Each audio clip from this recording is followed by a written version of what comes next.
will be going over a gambit. It seems like this seems to be a theme. This is what people keep requesting.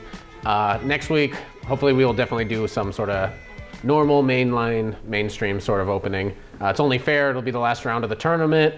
Danny's going to have to play Darien to see who wins Monday Night Mayhem. So they're both here in the audience tonight. But tonight, we will be going over the Urusov Gambit. And this was requested by Shidiki Yodotomo and Eduardo Belin. Hopefully I said at least one of those names right. But they've been requesting it week after week, so it's finally time to give them what they've been requesting. So let's get to it here. So this is e4, e5, and now not Darien's worst nightmare, but bishop to c4. So this is the bishop's opening.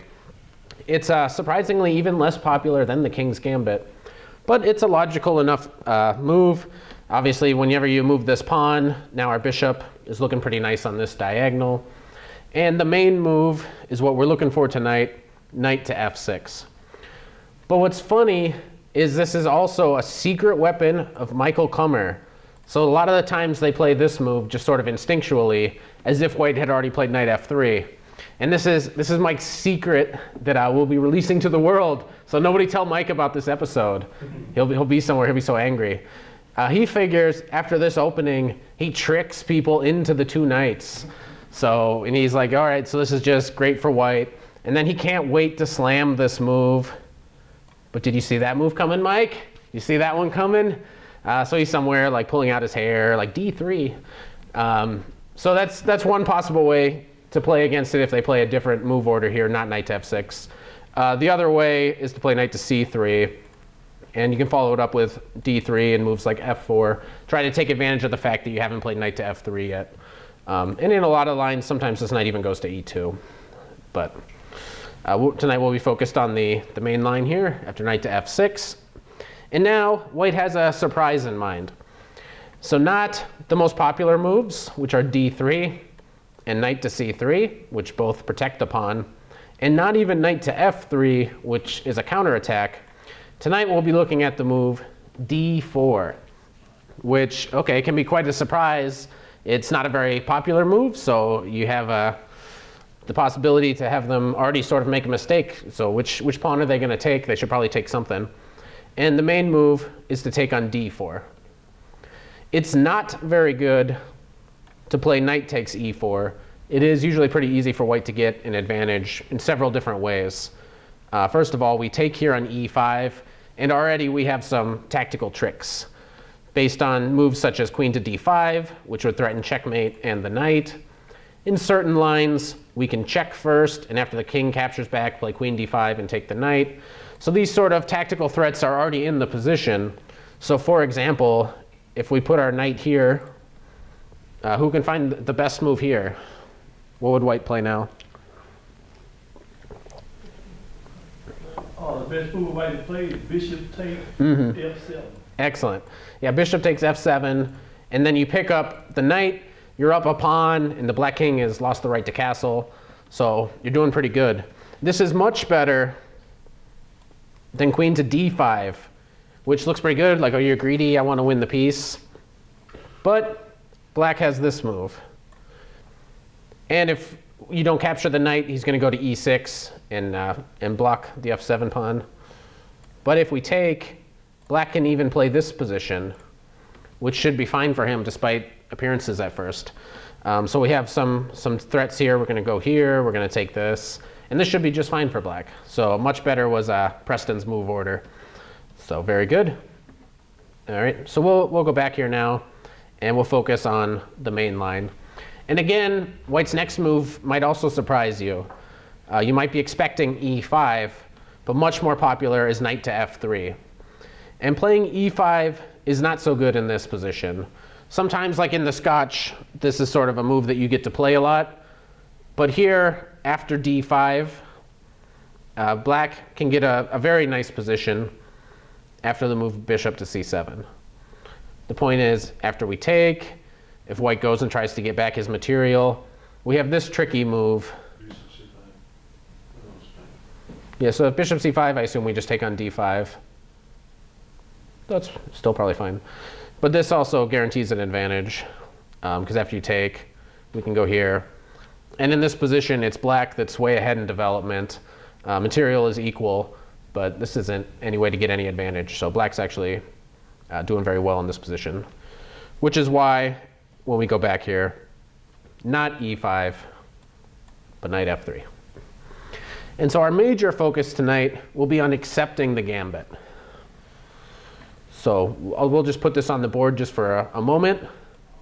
No, people are shaking their heads, which is a decent reaction. So that is the problem with this too, is that some people see this position and then already they're like, well, that's too much, white has too much. And as we'll see, that is the case. And even in every line, it seems like white does get an advantage. So this is sort of an unbeatable weapon, the Urusov Gambit. Unbeatable. You like it? Oh, he likes it. He likes it. So let's look at not accepting it. And the most common move here is knight to c6. And now we've transposed to the Scotch Gambit, which we've talked about before.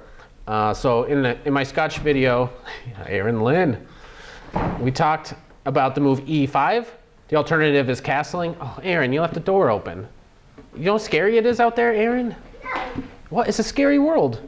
Aren't you scared? No. Don't you know there's like bad guys out there and creepy crawlies? So we've covered this before. We'll come right back, look at castling in this position. The main line, just to go over it quickly since it's already been covered, is after bishop to b5. We're going over the Urusov Gambit. U-R-U-S-O-V. We'll go back to it in just a minute. Okay, so in this position, we can take now, double the pawns. And so you get this very interesting position where black has the two bishops. Obviously, his pawn structure is a little bit tattered. But all in all, it's a rather equal game. And sometimes in the future, black is hoping to push these guys forward and get a good square for this guy. So a very interesting way to play. Just real briefly, though, we'll talk about the move castling because we haven't talked about that yet on this show. And among the moves that black has available, knight takes is fine. And after rook e1, d5, excellent. Which would be completely crushing for black were it not for this trick. We can take here, and after the queen takes back, hopefully everybody sees it, knight to c3. And so this is just a different way of playing, and the main line continues with knight to g5, castling, and you get your material back. But honestly, I kind of prefer black in this position. The rook doesn't really look entirely healthy over on e6. He might get kicked around, but it should be theoretically equal disposition. So that's another way to play. And so you will probably, if you do have this as part of your repertoire, you do need to sort of have a backup plan for when they play knight to c6, which will happen more often than they'll accept it. So I suppose one more line, and this is sort of the line that I think a lot of Urusov Gambit players like to pretend doesn't exist. It's not a very popular line, but it's just fine for black. It's very underrated, so let's just show sort of the basics. Here, the main move is to take back. But if you're a big fan of the Danish Gambit or the Goring Gambit, you could castle here, which is pretty suspicious.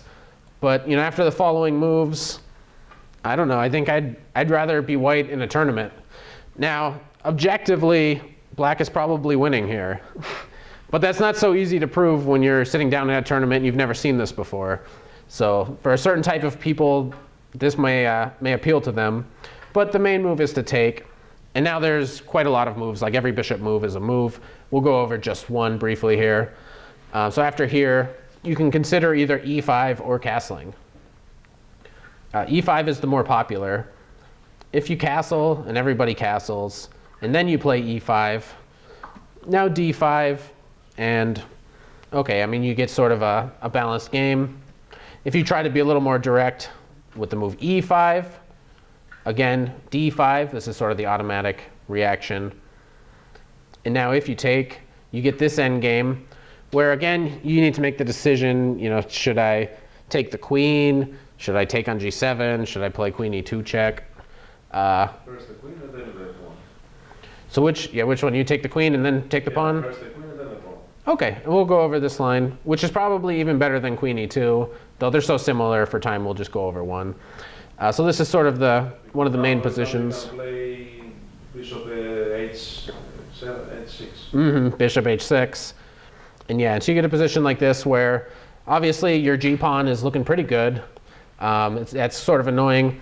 But there's like a 4-on-2 over on the queen side. So all in all, this should be quite an equal position. So you can choose for yourself if this is sort of the way you want to play. This is a variation that you would need to know. But really, this should be theoretically entirely equal. Okay? So now we're going to jump to our first game here. All right, and this is the game between Nikolay Semenovich Tereshchenko, one of your favorite, I'll pronounce like one name right, like all of tonight, versus Georg Rotlewi from 1909. And we'll go over 3 games tonight. So let's see what happens when they accept the gambit. First of all, half of the class shakes their head. But, okay, you still have to prove what you're going to do here as white. Castle. You would just castle here. So if you castle, I could play here. I could also play knight to c6. Okay, you might get your pawn back if you want it, and then I'll castle. This also should be a... So here, yeah, you're playing rook e1. No, after bishop c5. After bishop c5. But then rook e1. Rook d1. And if here...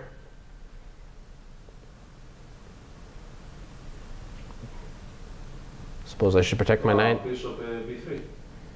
Okay. And I'm castling. And now you have a substantially different game. So this also is probably a possible line. But in general, people like to immediately go for it. They take on d4. They put the question to the knight. And really, you only have one good retreat square. Knight to f6. And all like the other analysts, they always analyze like all these other bad knight moves that just like lose immediately for some reason. But the obvious choice and almost the only move that's ever been played is knight to f6. So this is just passive for black. What I was saying earlier, it's more active. Correct, yeah. White just gets a huge, lead in development, but black is up a pawn. So this is the challenge, can you prove that you can get an attack going with your lead here, or am I just going to be up a pawn? And there are, in general, 3 different plans that black can embark upon in this position. White, it's really easy to play white because the plan is always the same. The plan is you put the knight on c3, you put the bishop on g5, you castle queenside, and you bring your last rook into the center. So you do that basically against anything that black does. Black, on the other hand, can play lines with knight to c6, and then followed up either with d6, or knight to c6 followed by d5. Those are 2 main ideas. And the move c6 followed by d5, which at first looks like it's really slow, but that's actually the critical line in this variation. So you can even postpone developing your pieces in favor of c6 and d5. So first game we're going to look at, we'll cover one of these plans where the knight goes to c6 and the pawn goes to d5. Now in this position, okay, there's actually the most common move here is bishop to g5, which is inaccurate. And we'll go over that at the start of our next game because that's what was played in that game. But to give you the short answer why, it's because if you play bishop to g5, then black can sometimes play knight to c6 followed by d5 and stop you before you have an attack. So you put the knight on c3 so you have control over d5. And in this game, knight to c6. Which at first looks great. You get to attack the queen. Maybe she'll just go back home. But you actually swing over to a really aggressive square, queen to h4. All right, bishop to e7. And as per the plan, bishop to g5. Now we're going to figure out which square the pawn's going to go to. And in this game, he chose the move d5. Now, obviously, this is sometimes a liability. Sometimes we'll be able to take your d-pawn, especially because we're about to get both of our rooks right in the center of the board, and then there's pins everywhere. So I guess what would you guys play here as white? Long castle. Yeah, excellent. Yeah, if your first instinct is like your bishop is attacked and you need to retreat it, this might not be the opening for you. Because yeah, you need to just play as actively as possible. So you castle queenside. And okay, bishop to e6. Sorry, bishop to e6, which protects the pawn one more time. And now rook to e1. Okay. And probably the best move here for black is the castle. But he made a typical mistake that happens all the time in these lines. The move h6, which threatens nothing. If you take my bishop, then your rook is hanging. So due to the pin, there's really no threat here. And actually, he's already in trouble. But white has to find one really difficult move here if he wants to get a small advantage. So I'll challenge the class. This is a very complicated position. You know, there's pins on the D and E file. Everything can take everything. You know, all sorts of pieces can take all sorts of stuff. So I'll challenge the class, and this one you may want to pause your videos for at home. It's not an easy solution, so best of luck. Knight takes d5. The knight takes d5 seems like it's sort of like the most natural move you could play in the position. But actually, I can get away with just taking this knight. And did you have a... Bishop takes bishop. Okay. And now I can take back this way. Bishop takes knight. Okay.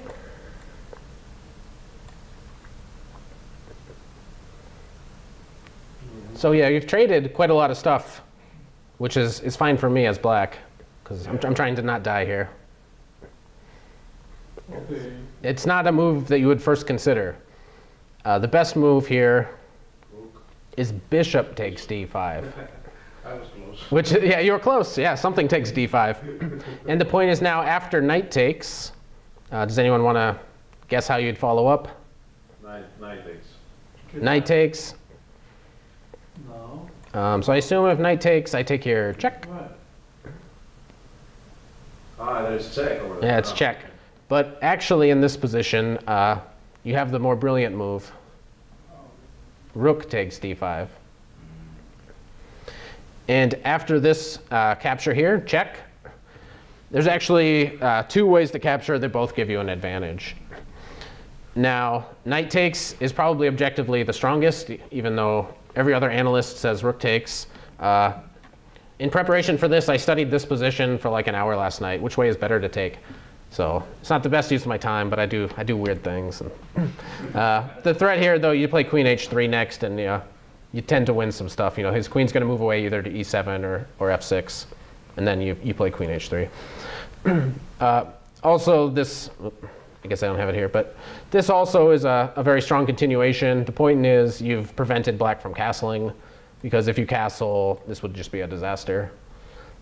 So both captures are good enough to give white an advantage, but obviously very difficult to see over the board. It's something that, you know, it's a lot easier when you have an engine help you out, because these lines get really complicated really fast. But in the game, he did play this move that was suggested, which is an okay move. It's not bad. So after here, white played queen to h5. And I think black didn't see the threat. That's what you wanted to do? Mm-hmm. And I think black just didn't see the threat. The threat is just to take this bishop. So, and I just think he didn't see it. Because in the game, he took here on c3, which loses very quickly. But the rest of the game is so pretty, it's really funny what happens next. So we'll get to that. However, black has one move to get an advantage here. And this one might even be harder to find than the last puzzle. So what's the only move black can play to secure an advantage here? And the surprising move is king f8. The point is, you're threatening g6 to trap the queen. So that's why if you castled, you wouldn't be able to play g6. But after king f8, white should take this pawn, even though after g6, now the queen is trapped. But now we take the bishop, and when you take, we take your queen. Taking back both ways makes sense, but let's use all of our pieces. And after this capture, if you play rook takes e6, then king f7 will win material. So instead you can take here, black can protect his pawn, and black has emerged with a slightly better position. So, all right, it's an exchange. White has a pawn for the exchange, but all in all, this should be favorable for black. Though you had to find king f8 just to get this, calculate all of that correctly to get a small advantage. But in the game, black simply blundered. And so I've just been thinking all week, did he just not see rook takes e6? I assume he just didn't see it. I assume he didn't calculate that it worked somehow. Because now rook takes e6, and you're in a lot of trouble. But the game is great. So he just played rook takes the stuff. Then he plays rook takes the stuff. The queen moves. Rook takes the stuff. Now you're threatening rook d8 and getting out of the way. And after g6, rook takes the stuff. So rook takes the stuff, rook takes the stuff, rook takes the stuff, rook takes the stuff. And after this capture, well, now it's just over. And I do like that white did play the most accurate mate in this position, so I'm able to show you guys. Otherwise, we'd just have to throw this game in the garbage. But after the most accurate moves, black gave it up, seeing that this is his only move in this position. So yeah, we can see, and sort of one of the problems was h6 doesn't really threaten anything. But you can kind of get a feeling that no matter what, it's always very difficult to find the absolute best moves in these positions. But in general, it's just a lot easier to play white. And okay, in this game, black just missed a threat, and then the game was over immediately. All right, this next game is Yakov Isaevich Neishtadt versus No Name from 1950. So who do you suppose won? Okay, so we get back to this position. So yeah, you were wondering how we got here. In this position, d4. And after the capture, knight to f3. And we're looking at what happens when they accept. And we'll go back to this position here. This is sort of our starting position. And in this game, we'll look at when black develops a plan of knight to c6 and d6 instead of d5, which, okay, also isn't the most active, but we're trying to consolidate, and we don't want d5 to be a liability. So in this game, bishop to g5, which was played first. And also what's kind of interesting about this gambit too is it's so old that there's like a lot of inaccuracies are the main line. And the reason this is inferior to the immediate knight to c3 can be seen in the following variation. After knight to c6, if your queen tries to go to the aggressive square on h4, now d5. And the problem is, we can't castle queenside. We don't have a knight that could take on d5. So we'd be forced either to retreat or to take on f6. And both lines should be fine for black. If bishop d3, we'll come back to bishop takes f6. Then there's like 1,000 really complicated ways that you can get an advantage with black. There's so many complicated ways. You can play like knight b4. You can play bishop b4 followed by queen e7. You can play queen e7 immediately. But even like this simple move, bishop to e7, also just gives black the advantage. Much as this the same way as this does, we castle and we're a pawn up. Perhaps this is a slightly better try. You at least double the pawns, which gives you some hope for compensation here. But this was the move played in Tereshchenko Schrories from 1905. And you guys have heard of Tereshchenko, but he lost this game as white. In the game, his opponent just played bishop to e6. But even better to get a larger advantage was queen to e7 to misplace the white king, and then bishop to e6, which black's a pawn up. White has absolutely no compensation. He has negative compensation. Okay, so returning. That's why in this position here, knight to c3 is more popular, at least nowadays. But in this game, his opponent just played bishop to e7, allowing white to get his knight to c3. Okay, so castles, and then white castled. But which way, Aaron? Which way did white castle? Queen side, excellent. And after knight to c6, the queen went all the way over. And in this game, we'll be looking at d6. All right. And it's actually kind of interesting here. So perhaps your first thought is sort of this obvious move. But it does allow one defensive resource for black, namely bishop to f5, which might be, OK, you actually get sort of an unclear position. Whenever you put this rook on e1, you always want to be thinking about taking this bishop. We're going to come back, though, and see a more accurate move than rook e1. But in this position, OK, you can try this. You can take it. And it looks like you can't take back with the queen because of knight d5. But that also might be a playable line. But perhaps better is this. And after some captures, we can move our bishop back. We're getting ready to play knight to f5 if we can trade the queens. We're not going to get checkmated.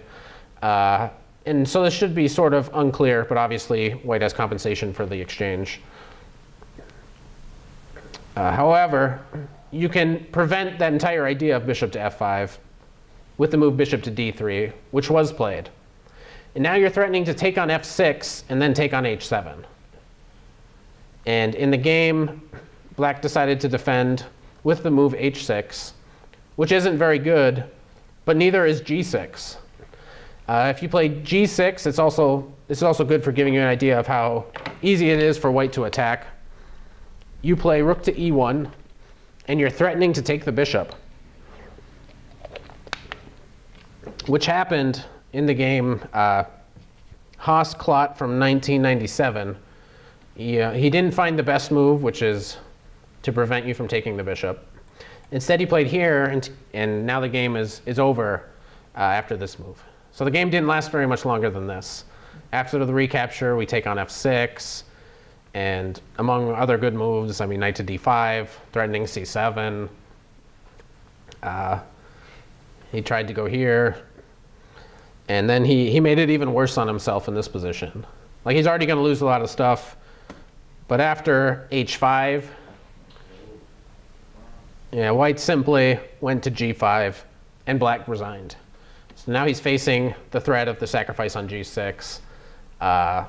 And all in all, it's already over. So, all right. So that's how quickly things can go downhill. Instead, better here is bishop to e6, which prevents me from taking on e7. And then there's two moves, and it's kind of funny. The computers disagree here. Both moves have the same idea of trying to remove the defender here, because if this bishop goes away, then we get to take on e7.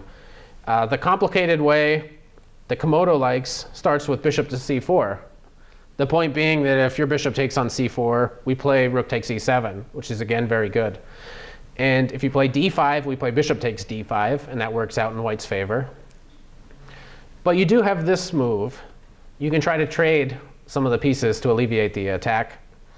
And OK, and then it gives this is Komodo's line. Knight to d4 is a good move. That's kind of a nice move to find. The point is you take my bishop, I take on e7, and my rook is really active. So this should be slightly better for white. And Stockfish instead prefers this other crazy move, g4. The point is you're going to play bishop to f5. The immediate bishop to f5 doesn't work, because after g takes f5, things actually work out for black. But after g4, whatever you play, I play bishop to f5. The point is that if you take, and you should take, I take back with the pawn, and you can't move your bishop, or else I get to take on e7. So this, for example, is the line. And now things are... why not knight takes e7? Which position? No, instead of queen takes bishop, rook. When a knight takes? Yes. OK, I assume I'll go here.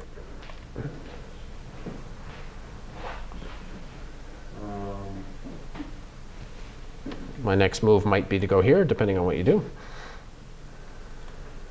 Yeah, you're right. Mm-hmm. Sorry. Yep, so queen takes, which gives you the ability to go back and guard some of these dark squares. But now there's so many good moves for me. My rook is going to come to g1, my knight can go to d5, this guy can go to g5, or sometimes you'll sacrifice here. So for example, after rook g1, knight d5, black has to immediately start thinking about giving away some material. But a good example of how quickly this can go downhill is, okay, among other really good moves, there's one I quite like in this position that's surprisingly strong. Knight to d4. The idea is, if you don't take my knight, this is where my knight is going. If you do take my knight, I'm taking with my bishop, and now my queen is going to f6. And if you block this way, then you're going to be annihilated after I remove your bishop, and I get access to h8. So here you'd just be getting mated. So yeah, things really go well in white's favor in these lines. But okay, that's sort of a good move. G4, that's a nice move to find and have. That's why I don't play e4 anymore. That's why you don't play e4? No, I'm not playing e4 anymore. Okay, so going back to the game, he prevented bishop to f5, and h6 was tried. And in so many games, whenever they're castled and they played h6, the only thing to even think about is taking that pawn. So that's sort of automatic in this position. In the game, he took the bishop, which isn't good. But neither are any tricks based on just moving this knight. So you might be thinking, okay, well, I take, he takes back, but maybe I have some sort of tricky knight move that I could play. We'll try two of them. But anywhere that knight goes, well, we can just, we got our pawn back, and we're still attacking you. We have threats on h7. Okay, so something like this. We got our stuff back. Knight h6, and yeah, so I got my stuff back, and your pieces are still misplaced.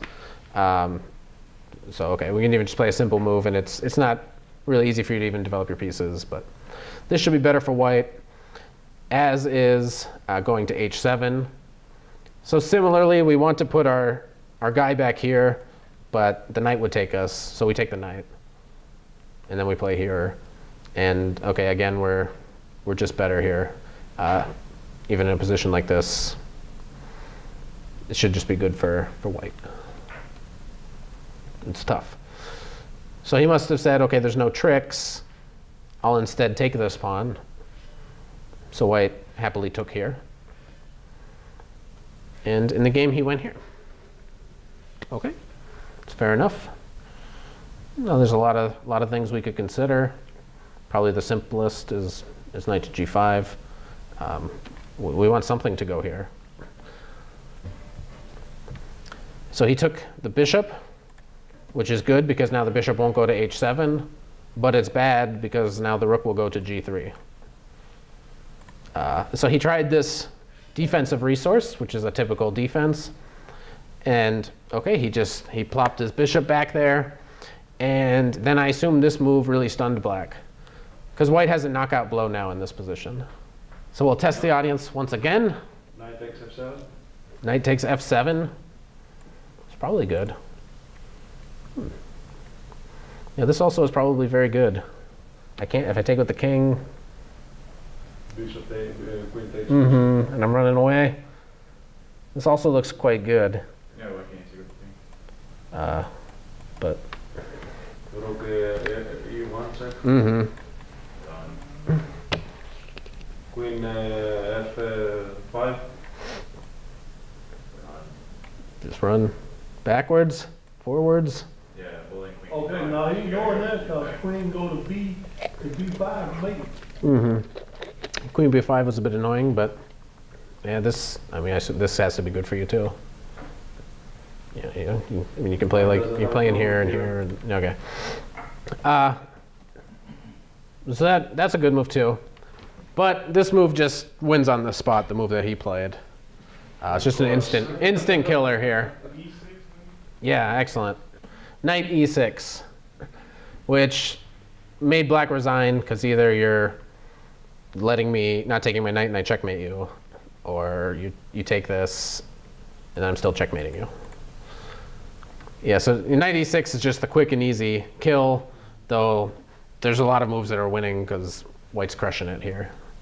Okay, but now we'll come on to the most testing plan, the line that's theoretically the most critical. And this was the highest rated game in which this opening was played. This is the game between two people we actually have a chance of having heard of. Boris Avrukh versus Almira Skripchenko. And this was played in 2001 in Linares.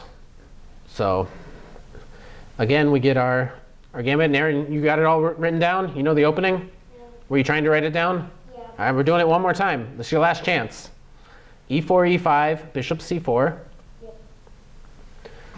And after knight to F6, the surprising move D4. I know. You know? You got the rest? And then D4. And then what does white play? He takes d4. Yeah, E takes D4. Yeah, I wrote it down. And then what does white play? I think it's knight F3. Yeah, I think so too. Knight F3. And then if they take this, what does white play?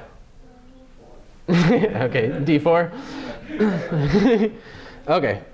Okay, and so black went back. And in this game, we'll see the strongest plan and black's best attempt to equalize this position, which is the move C6 and D5. Okay, so after knight to C3, the best move, C6. And once again, we put all our pieces on just the normal locations. And after D5, what move would we play here as white? So some people see their bishops attacked and want to move, and other people just want to castle. Yeah.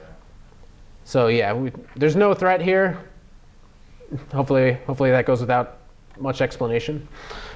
And after bishop to E7, so perhaps now once again we are thinking about taking your bishop, we can get away with the move Rook H to E1, which wasn't played, though this is the most popular line, so we'll take a look at it.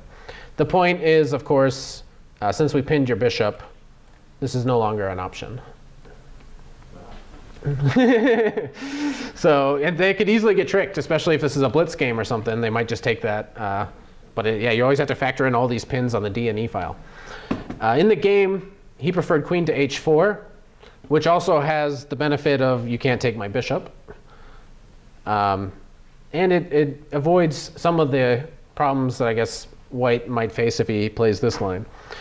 Now the main move here is bishop to E6, and black can go without castling for a while.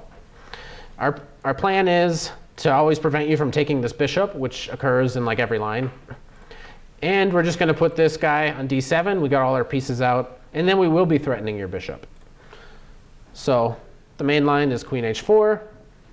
Now you got all your pieces out, and you are threatening our bishop. So bishop to D3, and now knight to C5. So this is the main line. And okay, normally we put our knight here on D4. And then in blitz, we always fool Danny by putting like all of our pieces here, and he can never take them for some reason. And then Danny gets really confused. But even this move is an attempt for black to try to liquidate some of the material. But even in a position like this, if you have to play G6, white is just better. So this is the main line, and white has lots of different plans. He can do this. He can shock everybody by going here with any one of these pieces, actually. And if you take back, all sorts of bad stuff happens. Like we can go here and here, and then really bad stuff happens to you as black. It's quite a crushing move. And obviously, if you don't take, then we're jumping in here and here, and so yeah. So it is hard to be black in these lines, but if this is the best you can do, everybody should be playing this as white, because it's good for white. So perhaps Avrukh had taken a good hard look at these lines, and he decided I'll opt out of that, and I'll play queen to H4, which has a slightly different character to it. His opponent went here, threatening the bishop. And okay, we could again consider here, which has a good chance of becoming, unless this was played. What was played? Oh yeah, so this was played. If you play bishop to D3, excuse me, then you can transpose to what we just saw. with the following moves. So this would again be the main line. So he avoided that by leaving his bishop hanging. And okay, his opponent went for it. He took up the challenge. He said, all right, I'll take your bishop. All right, so where is the compensation? Well, these rooks are fantastic. That's about as good as your rooks get.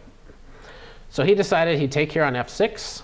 There's only one serious way you can take back. And now this is kind of good because this is what we'll be doing tomorrow for my strategy class. It'll be maneuvering our pieces, how to improve your pieces. And it seems kind of odd to sacrifice a bishop and then do a really slow maneuver. But that's what he did here. Yeah, the bishop, yeah, he maneuvers all the way to f5. So you gave away a piece, and then you're saying, I have the time to reposition my guys in an even better square, which is exactly what happened. Now your bishop is under attack. So the bishop went to c5. All right, so how are we going to continue here with white? And what's funny is when you play white's next move, the computer immediately gets really, really angry. Like, oh, it's like -2, black's just crushing it. Rook takes knight. Rook takes knight? What's the point behind this move? I'll take this with something.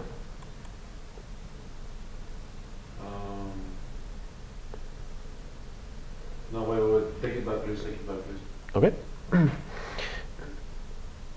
But then when you let the computer think about white's move, eventually it's like, oh, 0, 0, 0, 0. And then you keep putting the moves in the game that were all the top choices. It's like, oh, white's winning. So it's very complicated. The computer it really didn't like that move. It wanted rook e4, which is coming. So at some point, we're going to lift this rook. Sometimes we'll be threatening to take here. Sometimes we'll be able to just swing this guy over. All sorts of threats.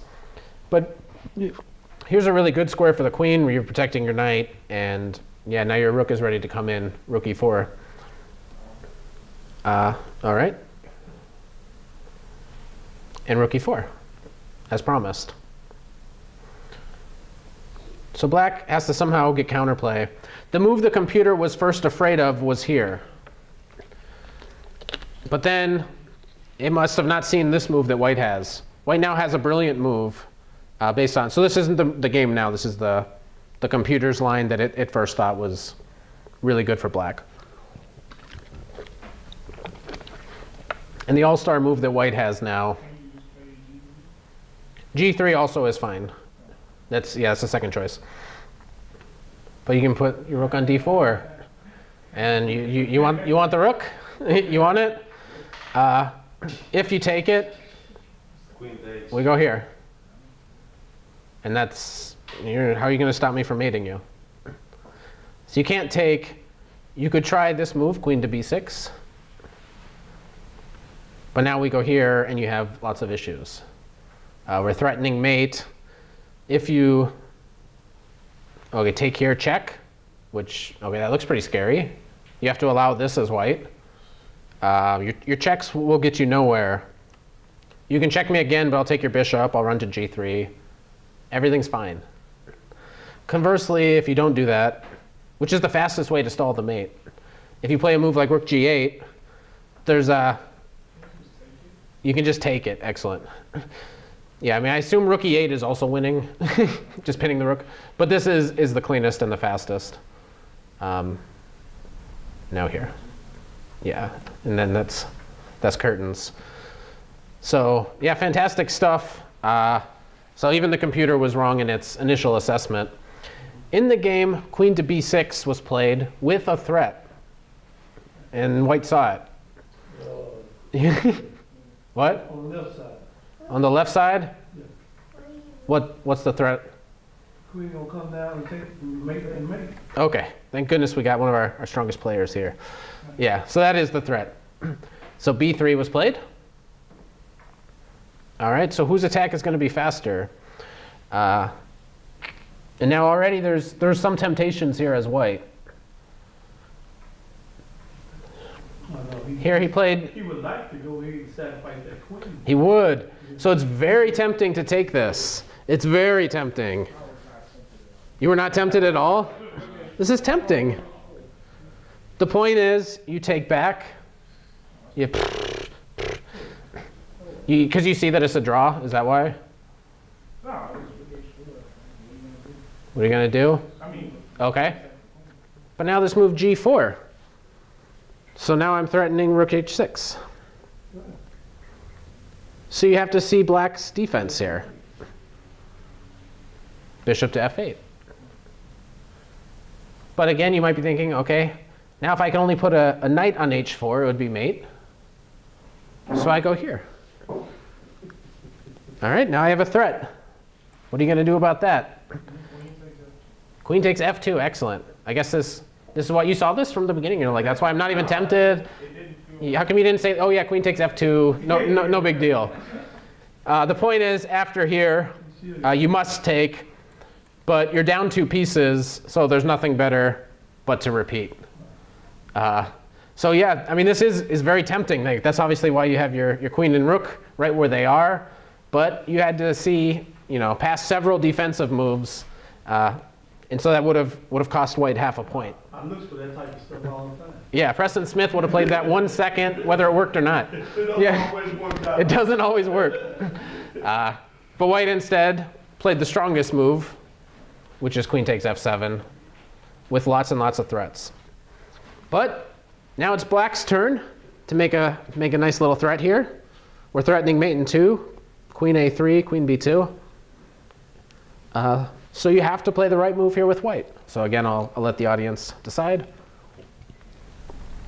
The best move here is rook takes D7. Because it's the last thing Darian would have ever thought about. Okay, so threatening mate. And now I have an escape square, so now I can run away. So he tried this check.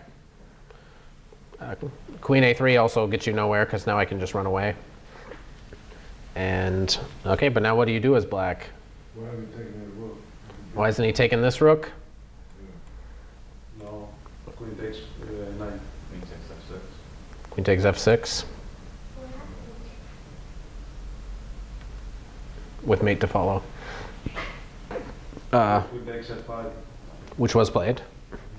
Okay, and continue the attack.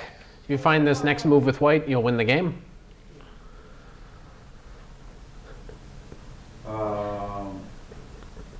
Queen takes rook check, and then rook A8. Yeah, right. So this fails, and then, oh, you came so close. You came so close. Okay, but you have to find just one more move. Polish off your big attack here.